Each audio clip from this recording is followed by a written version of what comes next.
service delivery, and KBC is proud to be among them. For decades, KBC has remained Kenya's trusted public broadcaster, delivering reliable, accurate, and trustworthy information to citizens across the country. From public communication and civic education to emergency messaging when it matters most, KBC continues to serve the nation with responsibility and integrity. We have expanded local content and indigenous language programming, promoting culture, unity, and national cohesion. We are also embracing the future through digital transformation with online TV, radio streaming, and active social media platforms, bringing KBC closer to you anytime, anywhere. To our loyal viewers and listeners, we say,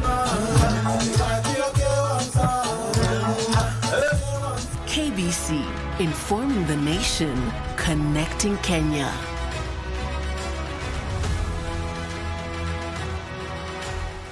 Something illegal as well. The tap and go from Asati. This is a try for sure. Wekesa ducks down. Kenya takes the lead. The first leg of the HSBC 7th Division 2 will be underway this weekend from 14th to 15th February 2026 in Nairobi at Nyayo National Stadium. What a foot race. It promises to be tremendous pace from Odongo. Oh my goodness. Out of the 11 competing nations, Kenya is represented by a balanced squad of both the men's and women's teams, Shujaa and Lionesses respectively. They're dragging them down, but they will. Going straight up the middle, the player who made the try-saving tackle, Frisiolo Dawn, streaks away in front of Kenya corner. It is rugby for Valentine. Let's lose and enjoy the full HSBC 7s 2 experience live on KBC Channel 1, your true sport partner. The ball down.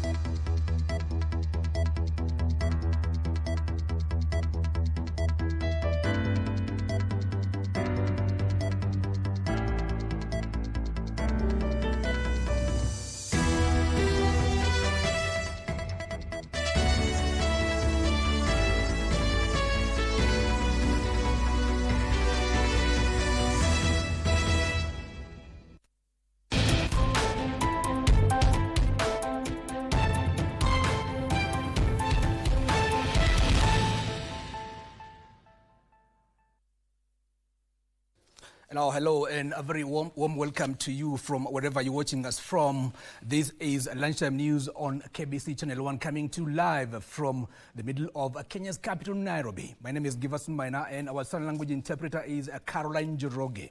And today is World Radio Day, and so we begin with, there is this popular saying or greeting between the national broadcasters host and their adorable fans, that is KBC ni nusu ya kuonana. Now, well, no one embodies this adage like the Mayenga FM Fans Club. And as Edward Kabasa reports, the airwaves have strung such a bond between, or rather among them, that even from far, it is one big family taking care of each other.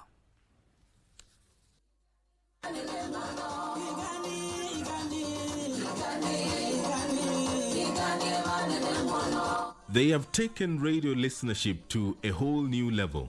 These Mayenga FM listeners are no ordinary fans. They are family. Mayenga! Mayenga! Since 2013, this group of radio lovers has been priding itself as an extended KBC family. We are not just listening to Mayenga because we are just listeners. We partner with the station. We are very grateful because they have empowered us, and now even somebody like Janet can be heard. This week, they came in their numbers to the broadcasting house for a big family reunion. We know very well the transformation that has been there from 1928 when radio started airing in Kenya up to today. It has gone digital. We thank the management and we thank the Kenyan national government for the progress it has made. KBC opened its doors to its legion of fans as part of this year's celebrations to mark World Radio Day. We are grateful to fans We worked with them for over 10 years. And by the way, they've really built us. We are a household name in the media industry. As a station, we promise to stick by our fans. And we are going to work with you. We are going to deliver the top content that you want. The Mayenga FM Fans Club brings together more than 2,000 ardent listeners. The club has a national secretariat and maintains a close and personal relationship with presenters. We may have some small groups within ourselves, but then the bigger picture is we must operate under one umbrella called Mayenga. These listeners are more than a fan base. They look after one another, helping each other through life's numerous twists and turns. Tunasaidiana, kama mtu ako na shida, tunamsaidia. Kama mtoto amekosa school fee, tunawasaidia. Kama kuna mama mjane mwenye amekosa hata nyumba, tunamsaidia kujenga nyumba yake. For the fans of Radio Mayenga, there is joy in coming together to protect and to build the brand. And knowing that your favorite radio station loves you back is the perfect icing on the cake. Because after all, KBC ni nusu ya kuonana. I am Edward Kabasa.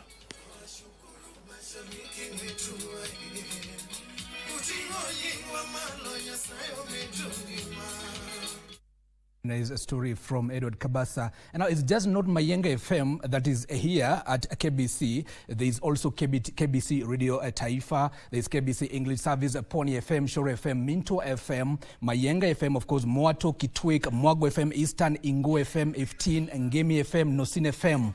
So many of them. And so if you listen to this, you are our fan on KBC English or the KBC Channel 1.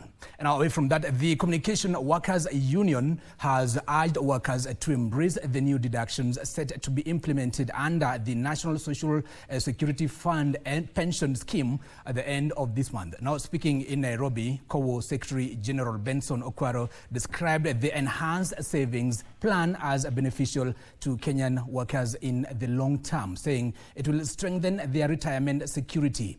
Okwaro has, however, called on the Salaries and Remuneration Commission, SRC, to allow the negotiation of new collective bargaining agreements to cushion workers against reduced disposable income. He noted that many employees are already grappling with heavily committed pay slips. Salaries have remained stagnant, but taxation have increased over the years. That is the bone of contention today, and that's what we need to address. Because not all parastatals have the same financial issues, but there's a general view of SRC that salary must be, the language they use is they must rationalize salary so that at least there's kind of the same level of salaries across the civil service and the public service and all of us in the parastatals, which I think to me is not achievable. And away from that, the Maendeleo ya Wanawake Nairobi branch has faulted former chairperson Zipporah Kitonyi for allegedly interfering with the current national leadership. The county leadership at the same time denied claims of mistreatment of members during last month's annual general meeting in Sagana. During the meeting, former Senator Beth Mugo was appointed the organization's patron, a position Kitonyi had also been vying for. The leaders urged Kitonyi to support the national office under the current chair, Rahab Muya, and avoid sowing discord for personal gain. The annual general meeting's AGM ratified the decision of NEC. Her being a patron does not make a trustee, and for the record, Maendeleo House is no longer held under individual trustees. The property is duly and legally registered in the name of Maendeleo Wanawake. Any claim suggesting otherwise are inaccurate and malicious. Alikuwa kwa wakati wake na akafanya kazi na tukampea nafasi. Kwa hivyo hata yeye akubali hawa wako sasa wametauliwa, awapee waendeshe kazi. Now into politics, Mbeere North MP Leo Wamuthende Njeru has secured a major legal victory after the High Court in Embu dismissed an election petition challenging his election. High Court Judge Richard Amwongo struck out the petition after the petitioners failed to deposit the mandatory security for costs as required under the Section 78 of the Elections Act. This even as a section of ward representatives in Busia hailed the appointment of Catherine Omanyo as acting ODM Secretary General to replace Edwin Sifuna. The petition filed on December 31st, 2025 by Julieta Karigi Kidhumbu and Patrick Gitonga Gishoni sought to nullify the election of Leo Wamuthende, who was declared winner of the 27th of November by-elections in Mbeere North. In striking out the petition, Justice Richard Mwongo found that the petitioners did not deposit the required 500,000 shillings security within 10 days of filing the petition, rendering the case incompetent. With this finding, all other pending applications in the petition hereby lapse and become odious. They are hereby marked as such since their relevance depended on the continuance of the petition. Consequently, the court dismissed the petition and awarded party and party costs to the respondents, capped at 800,000 shillings, subject to taxation by the Deputy Registrar. Tuseme tumeridhika, manake haki imetendeka kwa yule aliyechaguliwa ambaye ni Mheshimiwa Leo Wamuthende. Tutajaribu pia kuongelesha wabunge ambao wanatengeneza hizi sheria, hii sheria iondolewe, manake pale tunao sheria ambayo unaambiwa uwekeze pesa mingi kama hizo kwa mtu wa kawaida, ni watu wengi sana watashindwa kuweza kuja kotini kutafuta haki yao. Wamuthende is however not out of the woods yet, since a separate petition filed by his main rival Newton Kariuki Ndwiga remains active and will commence on March 9th, 2026 and proceed on a day-to-day basis until conclusion. In the meantime, a section of ward representatives in Busia have backed the appointment of Catherine Omanyo as acting Secretary General of the party and are now calling on the National Delegates Conference of the party to ratify her as a substantive SG. Na tunataka kuomba dada yetu atie bidii aweze kusimama na kuonyesha Wakenya na chama cha ODM ya kwamba anajiweza. We believe her leadership will foster unity. Yes. Restore confidence. Yes. Among members. Yes. And the reposition of the party. And ahead of repeat grassroots elections, as ordered by party leader President William Ruto, the UDA party in Baringo County has intensified preparations, holding sensitization forums aimed at strengthening internal democracy and enhancing member participation. The reason why there was a repeat election is because of the unopposed list. The unopposed list brought a lot of problem because you find that some of the members did not come and turn out. In Kiambu, leaders allied to the Democracy for the Citizens Party, DCP, have accused Inspector General of Police Douglas Kanja of laxity and failing in his constitutional mandate over the church attack in Othaya, where former Deputy President Rigathi Gachagua was in attendance, and are now vowing to pursue private prosecutions. Lakini tunamwambia siku zimeisha zenye tulikuwa tumekupea. Sasa kama huwezi kutupatia ulinzi, afadhali ujiusulu.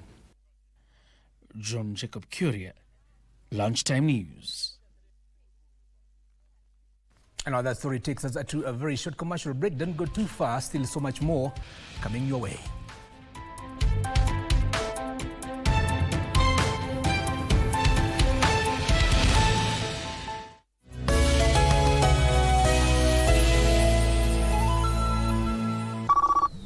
Hello? Nani mwenzangu? Yes, hello. Jambo kiongozi. Unaongea na Simon na tumeona hii shamba yako iko na nafasi nzuri sana ya kuwekelea transformer. Na sisi tuko tayari kukupea 3 million Kenya shillings kama leasing fee. When the deal is too good, think twice. Lakini kitu moja inanishangaza na wewe. Hii ni kuhatarisha maisha yenu nyi wenyewe na pia ya wale mnaenda kutokea kwa manyumba zao. We are diving into the mind. Stay vigilant to get safely and legally connected to the power grid. Koti hii imewapata na hatia na mkiwa mkuridhika na uamuzi wa koti mko na siku 14 za kurudisha apili. Kenya Power hailipi mtu yoyote kulispace ili kuweka transformers kwa shamba. Hakuna mtu anafaa kupigia for any deals. Kwanza nakata hii simu na naripoti sai. Tumekuja kuwashika. Muda boss utamulikwa. Tumekuja kuwashika.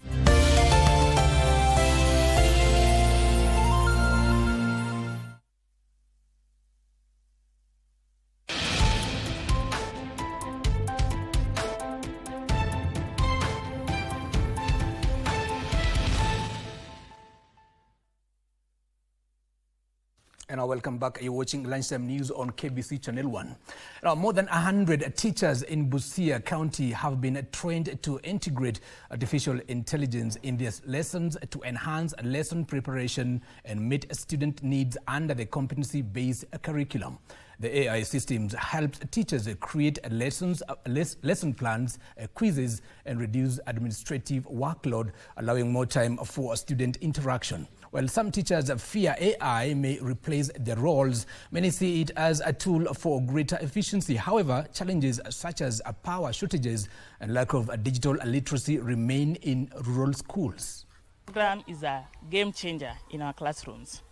We as teachers, our work has been eased. Our learners will have to explore and manipulate these computers when we are working and handling different aspects when you are teaching. Teachers are being trained on the emerging trends in education, and especially now that we have received the grade 10 learners of the new curriculum, the CBE curriculum, whereby ICT is compulsory. So there is need for teachers at least to be in front of the learners. Experience AI is not introducing a new AI tool, but rather explaining how AI is formed and how AI can be manipulated in order to appeal to whatever the user is trying to do. The State Department for Rural Electrification and Renewable Energy Corporation (REREC) has launched an electricity connectivity program targeting over 93,878 households in the Mount Kenya region.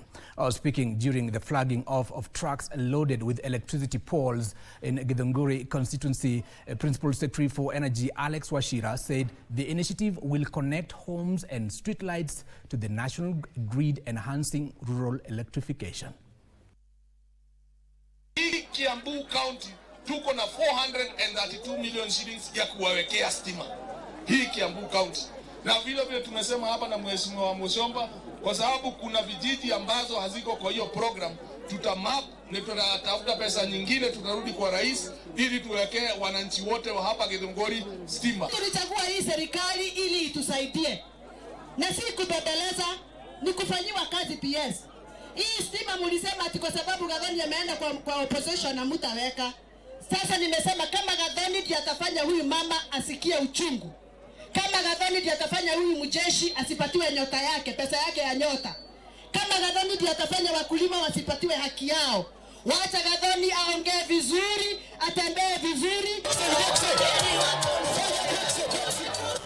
Now, Kenya's cooperation with China is increasingly taking shape through education and cultural exchange, with universities and schools playing a growing role in strengthening people-to-people ties between the two countries. The University of Nairobi Deputy Vice Chancellor for Research and Innovation, Professor Leonida Kerubo, says academic partnerships linked to Chinese language training and cultural programs are expanding across the country, with more than 30 learning institutions now collaborating under structured exchange frameworks. Institute, which has been there for some time, so many students now have been sensitized that they are able to learn this language and even travel out of Kenya to go and get opportunities, employment opportunities in China. With the time going, we found that and more schools now introduce Chinese language to their curriculum now. That means our collaborating institution is becoming more and more. And also Chinese culture is also welcomed by the students who study Chinese culture. Even the ones who haven't studied Chinese culture, they would love to join this joy of the happiness. So, and it is also, the collaborating institution, they are all Kenya students, Kenya school. So this is also strengthened the tie between China and Kenya. The Kenya students feel so happy here. And this kind of happiness is shared by us, Chinese and Kenya people together. So it is like we are one family.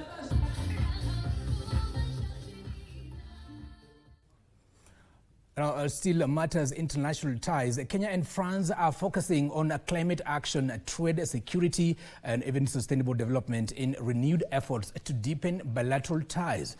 French Minister Delegate for Francophonie, Eleonore Correct, said France is keen on expanding investments in Kenya in renewable energy, infrastructure development, and digital innovation. In multilateralism, we're also fighting against climate change. We're taking our share and our part on everything that is happening in the world.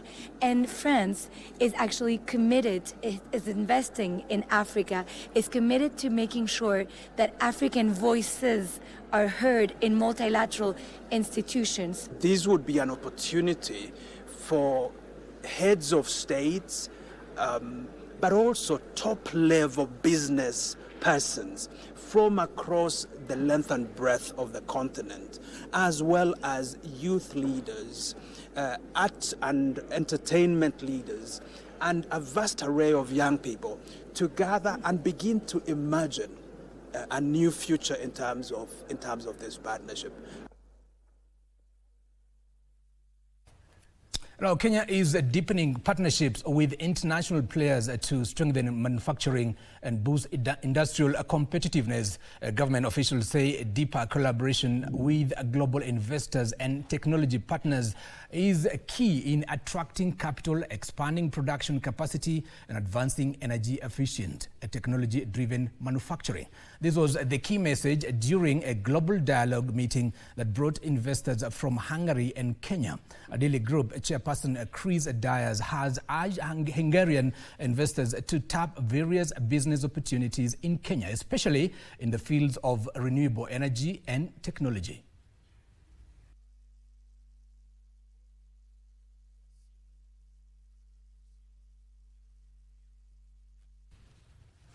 Now, a new study by Food Agriculture Organization FAO reveals that more than 70% of assessed wild food plant diversity in Africa is threatened due to habitat loss and climate stress. Kenya Plant Health Inspectorate Service Managing Director Professor Theophilus Mutui says Kenya is investing in seed systems and general banks, or rather gene banks, and building scientific and technical capacity to support farmers and communities conserve the crop diversity. Assured of food security and sovereignty, we must be able to conserve our plant genetic resources. Those land races, the farm-saved seeds, those indigenous plants found in the wild, which our farmers have used indigenous knowledge to be able to utilize them for either food, as fruits, vegetables, and so on, are very important. These resources that could serve as insurance for the continued adaptation of our cropping systems to the vagaries of extreme weather events, they could be lost. And to sports, Lakers women hockey team coach Amina Sheldon Olisi has been named Betika and Sports Journalists Association of Kenya Coach of the Month for January 2026 after guiding his side to historic Africa Cup for Club Champions title in Harare, Zimbabwe. Now, Olisi steered the Kisumu-based team to continental glory after a 2-0 post-match penalty win over holders Ghana Revenue Authority following a 1-1 draw in normal time. He beat coaches Charles Akonor and Carlos Katwa to the award as SJAC President James Waindi praised the team's persistence. trophy. I'm also happy to be receiving this award today, and I'm grateful to the team, my support system, and also the Betika team. It was a long journey, and also it was an anticipated journey that we had prepared for the whole year. We went there to pick the trophy, and through God's blessings, here we are. First game, we slipped a little bit, losing the first game, but we accredited that to the journey. And after that, we made serious plans. We had time to adjust. We had time to motivate our players, and the ladies were very, very committed. Tunasema pongezi sana, coach. Your story is a story of determination, resilience. It's an inspiring story to all the sportsmen and women out there.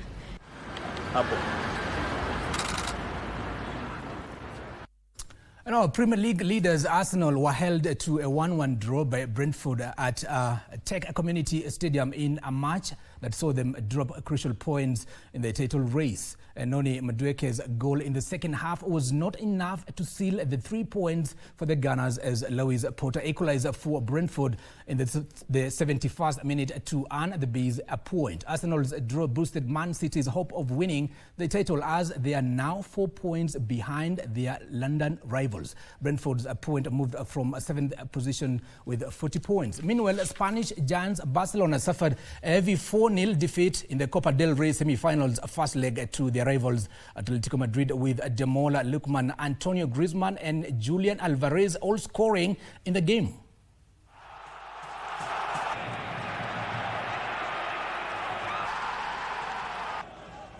Bees buzzing around the Arsenal goalkeeper as that one has gone all the way through, and Keane Lewis Potter, who had an opportunity.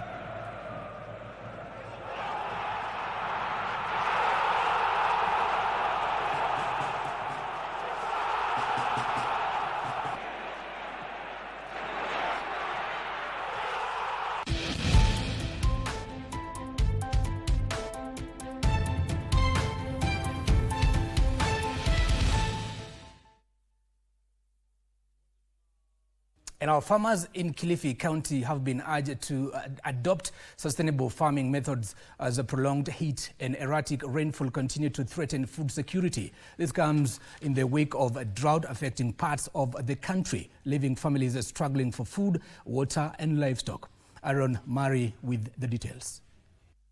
Agricultural stakeholders in Kilifi are encouraging farmers to grow fast-maturing and drought-resistant crops to cope with the changing climate. Kwamba waweze kukuza mimea ambayo haihitaji muda mrefu kukomaa na pia inatumia maji kidogo kuweza kufanya vizuri. Speaking during the launch of a tractor and a sustainable farming project in Langobaya, they emphasized the need for environmental conservation and modern farming techniques, particularly for communities living near wetlands. Tumetafuta tingatinga muda mrefu. Sikupata kulimiwa. Lakini kwa sasa limeingia katika mahali hapa. Ninasikia furaha kubwa. Tena sana. Hata saa hii limeingia kwangu shambani likanilimia. Meanwhile, the members of the Isiolo County Assembly have called for urgent interventions to address the worsening drought situation in Isiolo County. The Assembly passed a motion urging the county executive to implement immediate drought response measures. Further proposed a supplementary budget and a school feeding program in ECDE centers. The National Drought Management Authority, NDMA in brackets, early warning and situation reports for February 2026 indicates a deteriorating drought severity trend, categorizing Isiolo County as being in a critical phase, acquiring urgent and scaled-up intervention to avert loss of life and livelihoods. They further proposed a supplementary budget and a school feeding program in ECDE centers to cushion vulnerable families. Wakati ya kiangazi kama huu wa saa hii, wao wanalisha watoto na hata ng'ombe, na pia ni mzuri tuwe serikali ya kaunti iwe imesimba bwawa nyingi ili maji iweze kupatikana. Reporting for Lunchtime News, I'm Aaron Marie. Now, the United Democratic Alliance has intensified its sensitization program in Kirinyaga County ahead of repeat grassroots elections scheduled for March 7th. The repeat exercise follows elections held last month in some polling stations that reportedly failed to meet minimum requirements, including voter turnout and demographic thresholds. According to Kirinyaga Governor Anne Waiguru, the forums aim to enhance civic education and member participation. Party trainers involved in the exercise say the elections will be conducted electronically across all the polling centers. The deadline for aspirant registration is slated for 21st February this year. Polling station kadhaa karibu 100, position 100 ambazo tukuchagua mtu yeyote. Hizo zinarudiwa tarehe 7 ya March. Some of the residents raised concern about the mobilization that was done before. Number 2, we had the low turnout of voters plus those who were contesting. So this time round we've brought the sensitization down to the constituencies. Chama ya UDA imeonelea umuhimu wa kurudia election hizo so that tutapata watu kutoka mashinani ambao watakuwa wanaipeleka agenda ya UDA katika mashinani. Tumeelewa, but leo wale walimu tumekuwa nao wametueleza vizuri, so kila mtu huku ametoka ameelimika kwamba ni nani anafaa kukuwa aspirant na anafaa avae akiwa eligible kwa kiti gani. Now, small-scale traders in Githurai operating along Thika Superhighway have opposed a move to evict them to give room for the expansion of the highway. A meeting that was called to discuss the matter failed to reach a consensus after business people accused the Kenya National Highways Authority, KENHA, of being insensitive and enforcing unpopular rules without consultation. The authority had issued a 7-day notice through a newspaper advertisement on February 9th, asking the traders to clear from both service lanes to pave the way for the expansion of the highway into 5 lanes to ease traffic flow.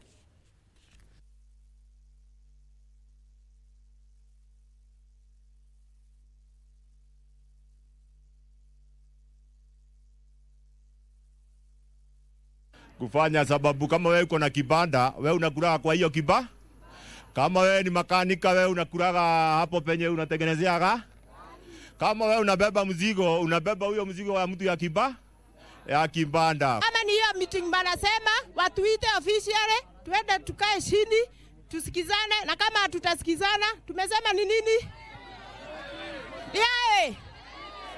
Kitu kingine, mnakumbuka last time walikuja huku wakafence, hakuna kitu walikuwa wanafanya. Si tulingoa. Jiani hiyo.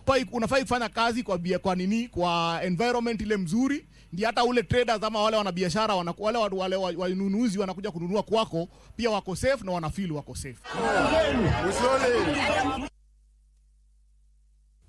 Now, the National Authority for the Campaign Against Alcohol and Drug Abuse, NACADA, has raised concern of rising cases of drug and substance abuse in the Western region. Now, NACADA is blaming the trend partly on parental neglect and societal failure to guide young people. Speaking in Kakamega County, NACADA Western Region Coordinator Eunice Rubia said many parents have abdicated their responsibilities in raising the children, exposing them to drug and substance abuse.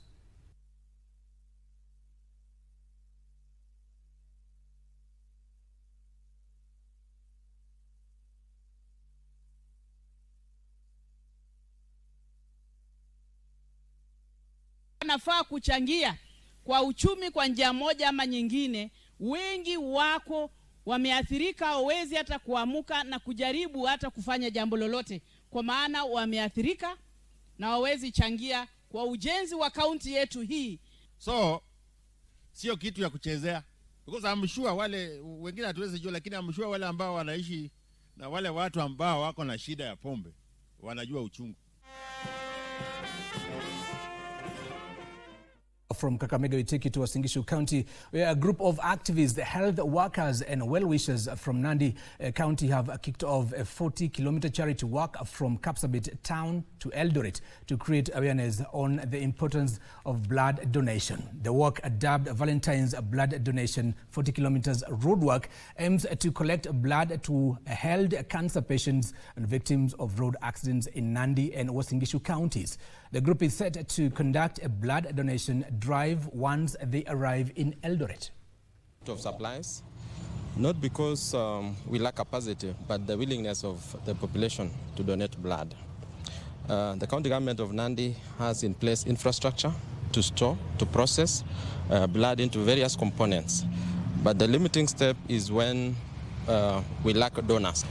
For me to decide to walk a 40-kilometer challenge from here, Kapsabet, to Eldoret, is to show the intensive sacrifice that cancer patients are undergoing when they are looking for medication, especially in our big facility that is Moi Teaching and Referral Hospital. Every step for us will be that no one should fight alone in this journey.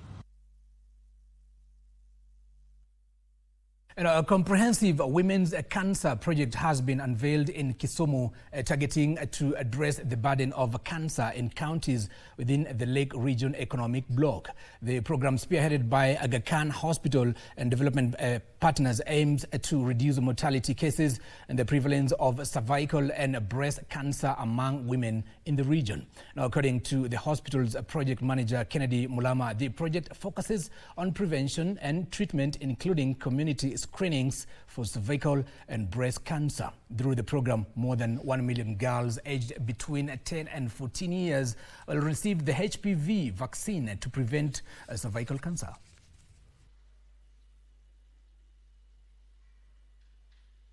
So far, in the Homa Bay County, we have reached in each and every sub-county, and we are targeting to go to each and every ward and ultimately reach each and every village, so that there is no area that will be left uncovered with the services for cervical and breast cancer screening, as well as HPV. We want the parents to allow, when we take services to the schools, they should allow the teachers to give us the go-ahead to give these services. They should know that when these girls are vaccinated at this age, we are protecting them from getting cervical cancer in future when they are adults. We have talked and agreed. Now, the business community in Malindi town have been urged to cease the illegal dumping of waste resulting in blocked drainages. Conservationists in expressing concerns over the heaps of garbage when the vice continues to degrade the environment and pose a health risk. The environmentalists have at the same time called for concerted efforts in sensitizing the community on the importance of keeping the resort town clean and green. They spoke during the association's monthly cleanup exercise in Malindi's central business district.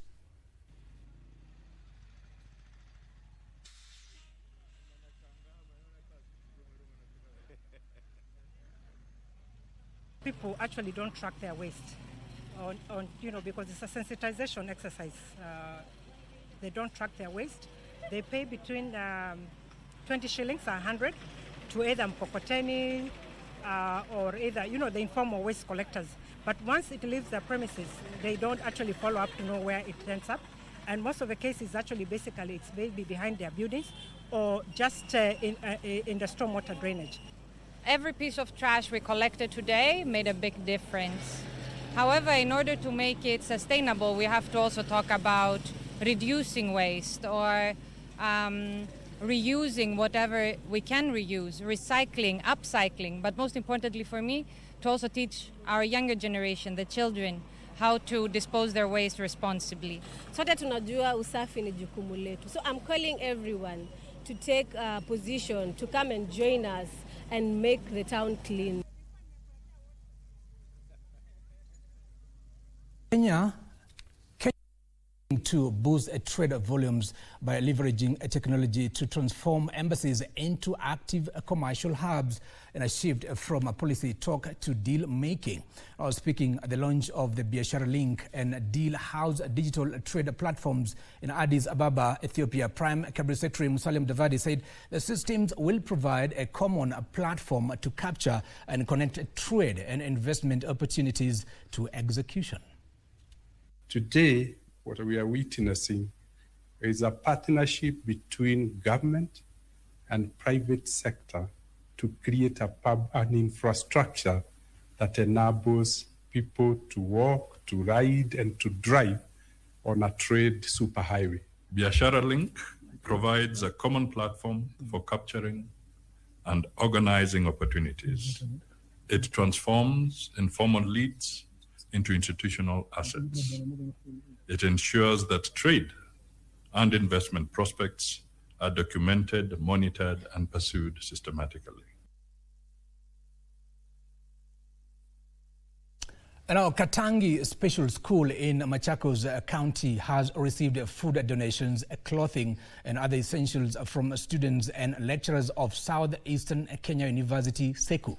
Now, the visit, part of SEKU's community service outreach program, aims to address some of the challenges faced by the school. Now, led by Dr. Sarah Ngesu, head of the Disability Mainstreaming Unit at SEKU, the team emphasized the importance of supporting persons with disabilities, calling on the government to allocate more funds for special schools while urging parents to enroll children with disabilities.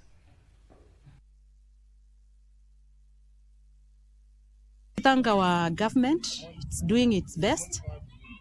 We get capitation, and we pray that they increase the capitation so that we may have enough infrastructure, because our enrollment is increasing day in, day out. Kama SEKU tumekuwa na mradi huo na njia hiyo na shughuli hiyo sana ya kuhakikisha kwamba tunaiendea jamii kupitia Disability Mainstreaming Unit na shughuli hii ya kuitembelea jamii.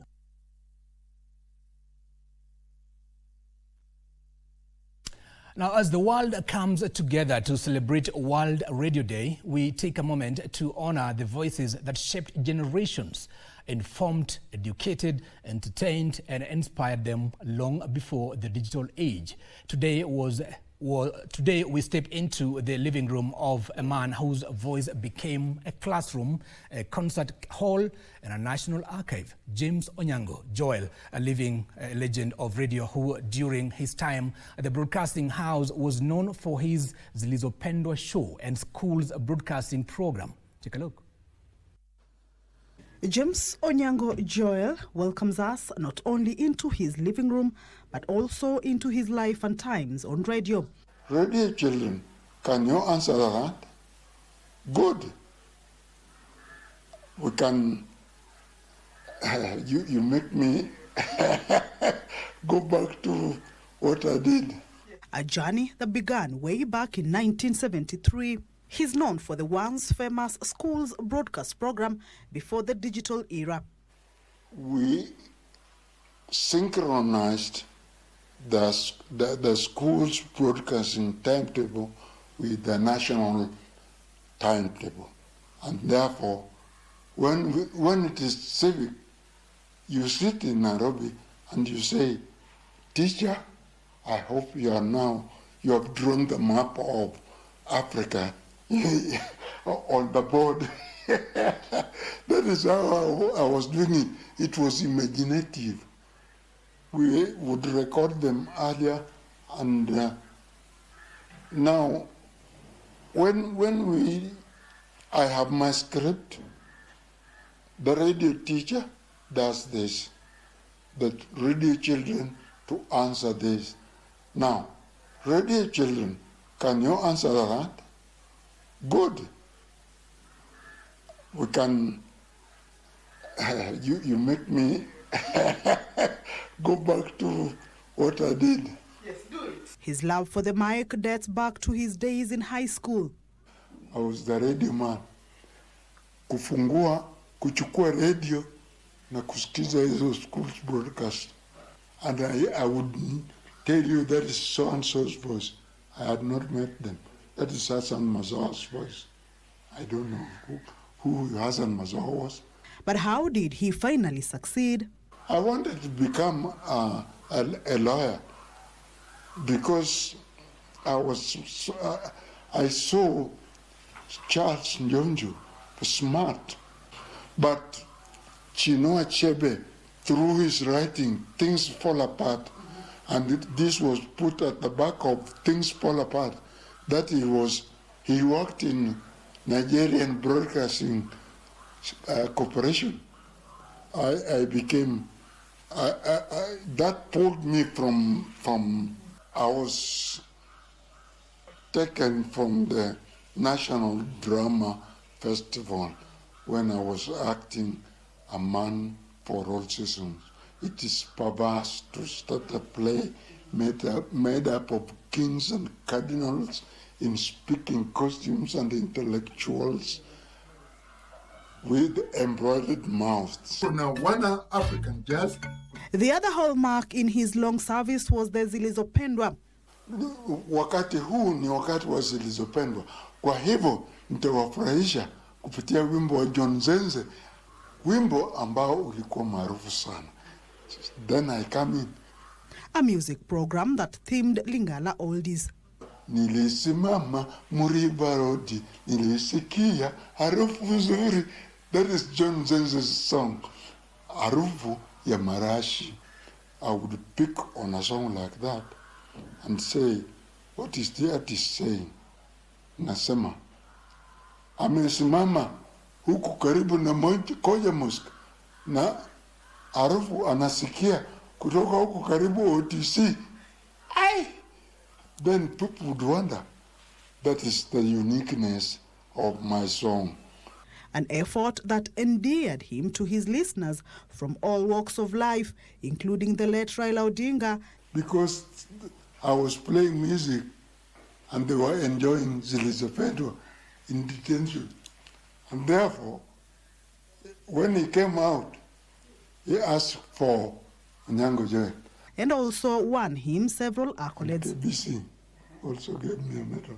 His most memorable moments is also one that journalists sometimes use to drive their guests to the edge. When Henry Kissinger, the late foreign affairs were US anakuja, tuliambiwa, how do we get this person annoyed? We had to think, and that is my memorable day. I asked him, excuse me, sir, how do you keep up with the Minister of Foreign Affairs and you are fighting your wife last night? I saw you. Kumbe, it is something arranged. Other producers wanted him to be in that state. He had already been in the state now. For the half a century of his interaction with the mic, radio broadcast has greatly evolved. You carried those hard discs, unazibeba. Unabeba Century, unaingia naye studio. Kama hakuna kitu ya kucheza Century, that is the end of it. Lakini kwa sasa, unatoa kwa Century, unaweka kwa digital world, uko kwa computer. His advice to the current crop of radio presenters, especially of classic and heritage music. Don't say, nawaletea rumba kali. How do you know? And then you play Daudi Kabaka's twist. How are you playing rumba? Kuna cha-cha-cha hapo ndani. Kuna shake hapo ndani. Kuna rumba. Kuna foxtrot rumba. Which one? From a curious high school radio listener to a national icon, his journey is one of passion and purpose. And as we celebrate World Radio Week, his legacy reminds us that radio is more than just sound. Kamche Menza for Prime Edition.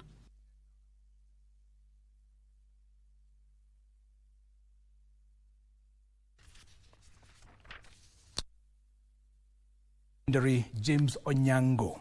Thank you, Kamche Meza, for compiling that report. Where were you in 1973? Where James Onyango was broadcasting. And now let's look at My Culture before we end on Lunchtime News. My Culture.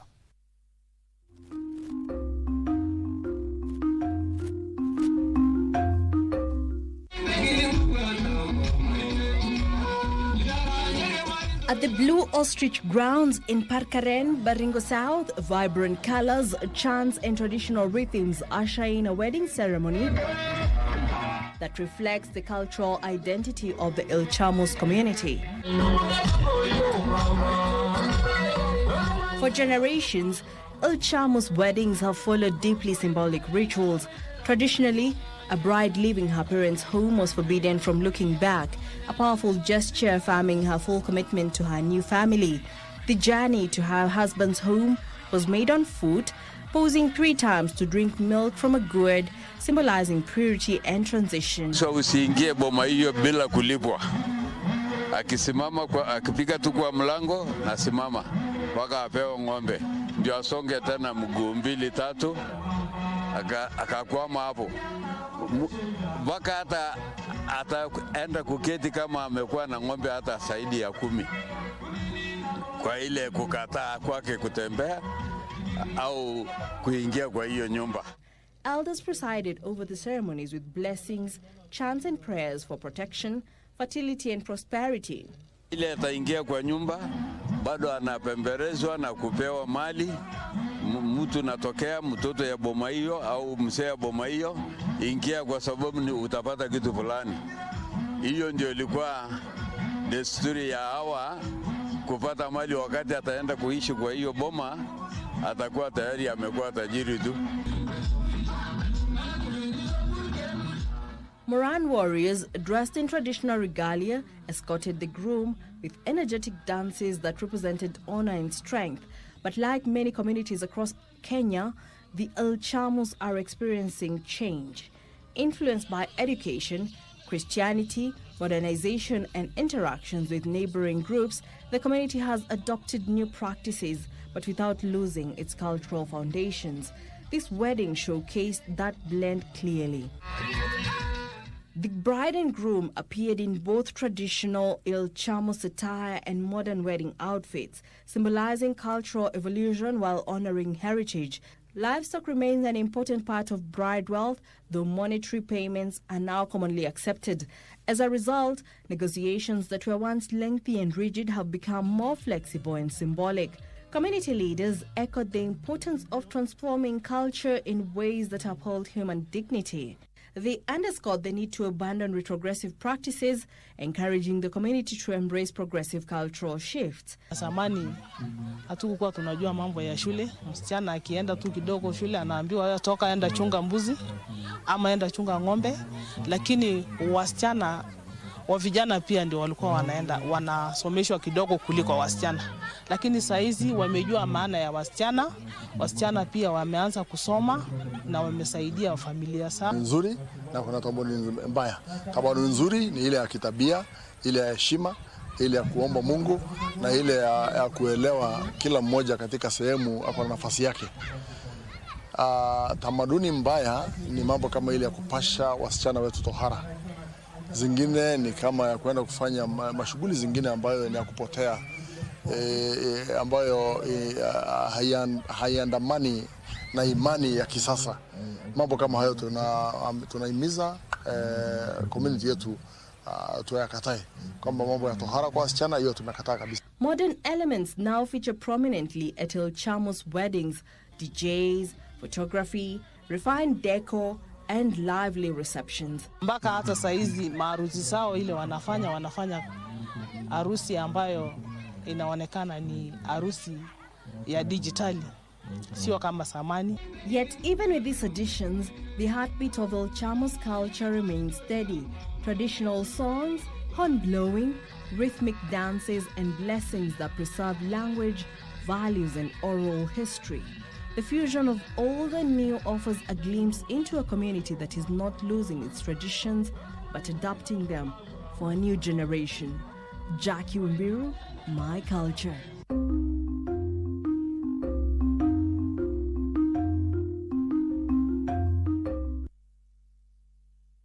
And our Confederation of Africa Football President Dr. Patrice Motsepe will address the press after chairing the Executive Committee meeting of CAF in Dar es Salaam, Tanzania. On the agenda of the Executive Committee meeting is reports on the AFCON 2025, including those on disciplinary and refereeing matters, the preparation for the WAFCON Morocco 2026, and confirmation of dates for other CAF competitions, and also a review of the CAF regulatory and governance documents. Reports on bidding process for CAF competitions are scheduled for the period 2027 to 2028. Now, remuneration of members of CAF standing on committees also is a matter to be addressed in that particular meeting. Of course, it will come later on KBC Channel 1. And on that note, we end our lunchtime news on KBC, coming to you live from the broadcasting house. But just remind you that today is World Radio Day. And here on KBC Channel 1, we are celebrating it exclusively on Sandona, a musical show coming to you at about 4 p.m., where you come and get to interact with your favorite news anchors and, of course, the presenters from the radio stations, including so many 14 FM stations belonging to Kenya Broadcasting Corporation. And just to remind you that tomorrow is a Valentine's Day, and because of that, we're already giving you your flowers.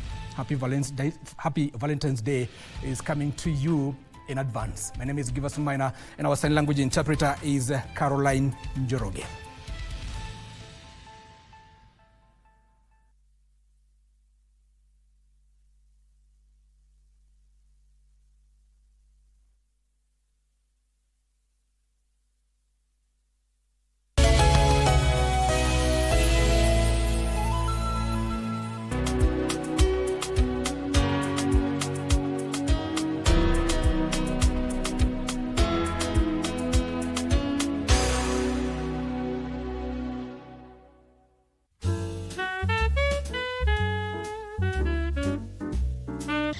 She's called Pastor Lillian Nyongesa Nabuleje. Dream of every woman. Yes. Pastor Richard Nyongesa. First, we've met as ministers, we were serving together. Then he was a married man. I was in another relationship. The wife then passed on. I didn't have